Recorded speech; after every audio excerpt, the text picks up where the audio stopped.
நம சிவாய வாழ்க, நாதன் தாள் வாழ்க, இமைப்பொழுதும் என் நெஞ்சில் நீங்காதான் தாள் வாழ்க. தென்னாடுடைய சிவனே போற்றி, எந்நாட்டவர்க்கும் இறைவா போற்றி போற்றி. அவன் அருளாலே அவன் தாள் வணங்கிடுவோம். ஓம் நம சிவாய.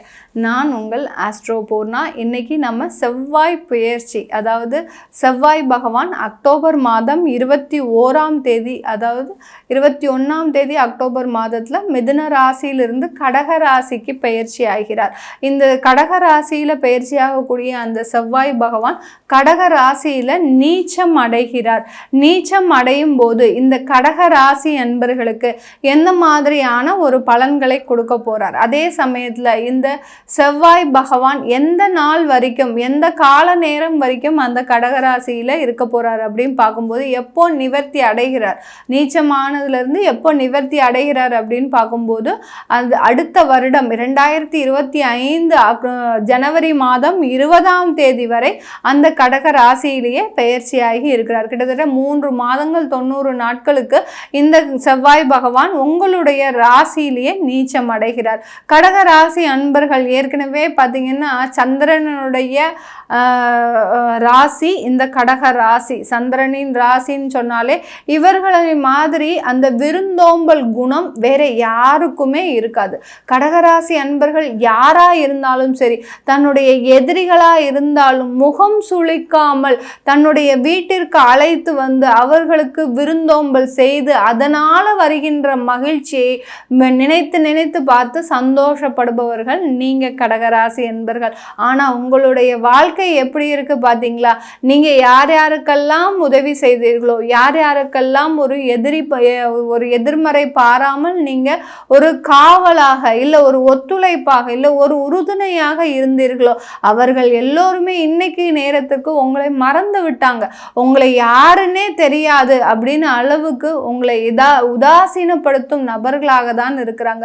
காலம் அப்படிதான், கலியுகமாகச்சே.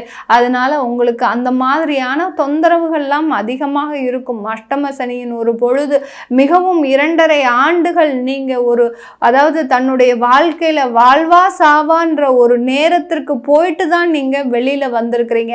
அதாவது மரணத்தின் பிடியில் சிக்கியவர்கள் இந்த கடக ராசி என்பர்கள். அந்த மரணத்தின் பிடியில் சிக்கி மீண்டு எழுந்து வந்தவர்களும் அந்த கடக ராசி என்பர்கள் தான். இப்படிப்பட்ட இந்த கால சூழ்நிலையில உங்களுக்கு செவ்வாய் பகவானும் பலவீனம் அடைகிறார். ஜோதிட ரீதியாக செவ்வாய் மிக கடுமையான பாவ கிரகம். பாவ கிரகங்களிலேயே முதல் கிரகம் அந்த செவ்வாய் தான். எந்த அளவுக்கு மோசமான பலன்களை கொடுக்கணுமோ அந்த அளவுக்கு அந்த செவ்வாய் பகவான் மிகவும் மோசமான பலன்களை அவரவர் ஜாதக ரீதியாக தசாபுத்தி ரீதியாக அந்த செவ்வாய் பலன்களை கொடுக்கும். சில பேருக்கு அவர்களுடைய ஜாதகத்தில் செவ்வாய் பலமாக இருந்ததுன்னா மிகவும் கோபக்காரராக, அதே சமயத்துல தன்னுடைய குடும்ப வாழ்க்கையே வேண்டாம் அப்படின்னு சொல்லக்கூடிய அளவிற்கு மிகவும் விரக்தி அடைந்த நபர்களாக தான் இருப்பாங்க. அந்த அளவுக்கு அந்த செவ்வாய் குடும்ப வாழ்க்கையில மிகவும் ஈடுபாடு காட்டாமல் இருக்கக்கூடிய ஒரு நிலையை தான் தரும். சில பேருக்கு மறைவு ஸ்தானத்துல போயிடுச்சு செவ்வாய். பார்த்தீங்கன்னா 6, 8, 12 இந்த மாதிரியான இடத்துல அந்த செவ்வாய் மறைவா போயிட்டாருன்னா கண்டிப்பாக இவர்களுக்கு அந்த திசா புத்தி நடக்கும்போது மிக அதிகமான கடன்களோ, சொத்து சம்பந்தமான கழுத்தை நெரிக்கும் அளவிற்கு கடன்களோ, தேவையில்லாத அவமானங்களோ, குடும்பம் ரீதியாக மிக அதிகமான கொடுமைகளையும் மிக அதிகமான அவமானங்களையும் அசிங்கங்களையும் சந்திப்பதற்கு மிக முக்கிய காரணியாக தான் அந்த செவ்வாய் பகவான் அந்த பாவ கிரகம் செயல்பட போகுது. இந்த பாவ கிரகம் இப்போ பலவீனம் ஆயாச்சு. அப்படி இருக்கும்போது இந்த கடக ராசி அன்பர்களுக்கு இந்த காலகட்டத்தில் மிகவும் ஒரு அருமையான ஒரு மாதமாக இருக்க போகுது. 3 மாதங்கள் மிகவும் அருமையான மாதங்கள். ஏன் அப்படி சொல்றேன் அப்படிங்கும்போது, உங்களுக்கு செவ்வாய் காலபுருஷனுக்கு எந்த ஒரு ஸ்தான அதிபதி அப்படின்றத பார்க்கணும். கடகராசி என்பர்களுக்கு பூர்வ புண்ணிய ஸ்தானாதிபதி, அடுத்து கர்மஸ்தானாதிபதி, தொழில்காரகனுக்கு உரியவர் அந்த செவ்வாய் பகவான். கடகராசி என்பர்கள் இந்த செவ்வாய் பகவானின் செவ்வாயினுடைய சஞ்சாரத்தினாலேயே மிக அதிகமான தொழில் சம்பந்தமான விரயங்களை கடந்த காலத்துல நீங்க சந்திச்சிருப்பீங்க.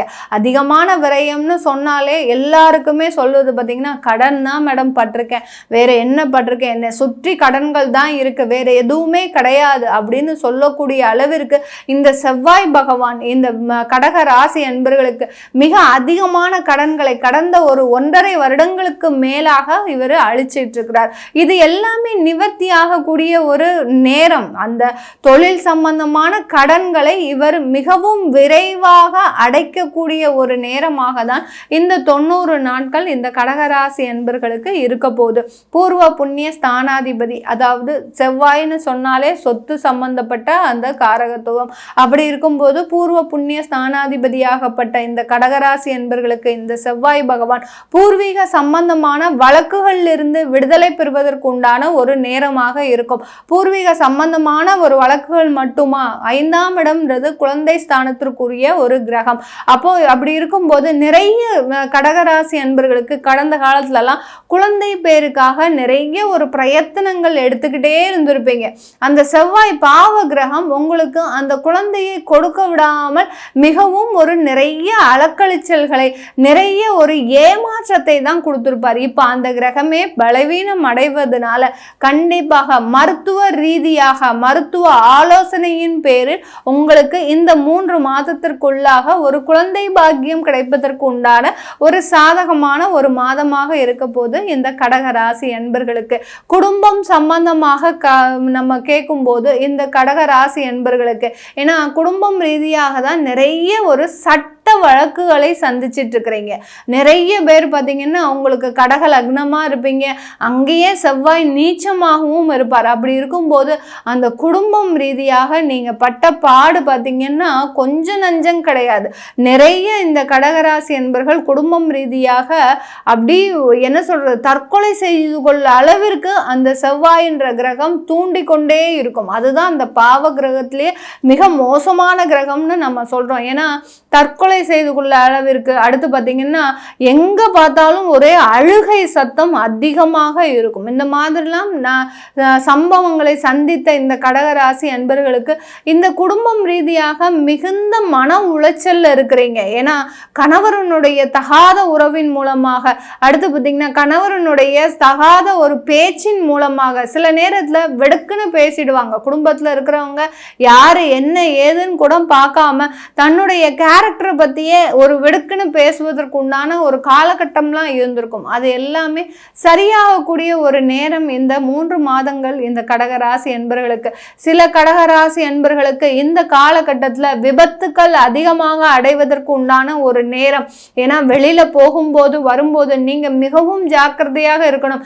செவ்வாய் பலவீனம் அடைஞ்சிட்டாரு அப்படின்னாலே அங்க சில விபத்துக்கள் அதிகமாக நடக்கக்கூடிய ஒரு நேரமாகவும் இருக்கும். சில பேர் பெரியவங்கெல்லாம் முதியோர்கள்லாம் இருக்கிறீங்க, கடகராசி என்பர்கள் ஏற்கனவே முடியாம இருக்கிறீங்க. அப்படி இருக்கும்போது நீங்க வெளியில போகும்போதோ இல்ல வீட்டுக்குள்ளேயே நடக்கும் போதோ மிகவும் அதிக அளவுல நீங்க கவனத்தோட செயல்பட்டீங்கன்னா உங்களுக்கு பெரிய பெரிய ஆபத்துகள்ல இருந்து குறைவதற்குண்டான ஒரு நேரமாக இருக்க போகுது இந்த கடகராசி என்பர்களுக்கு. இது எல்லாமே நம்ம கோச்சார நிலவரப்படி பலன்கள் சொல்லிட்டு வந்துட்டு இருக்கிறோம். உங்களுடைய தசாபுத்தி பலன்களை தெரிஞ்சுக்கணும், எனக்கு செவ்வாயினுடைய பெயர்ச்சி எந்த மாதிரியாக இருக்க போகுது அப்படின்னு தெரிஞ்சுக்கணும் விருப்பப்படுறவங்க கீழே இருக்கிற நம்பருக்கு வாட்ஸ்அப்பில் அப்பாயின்மெண்ட் வாங்கிக்கிட்டு நீங்கள் என்கிட்ட கன்சல்ட் பண்ணிக்கலாம். உங்களிடமிருந்து விடைபெறுவது உங்கள் ஆஸ்ட்ரோ பூர்ணா. நன்றி, வணக்கம்.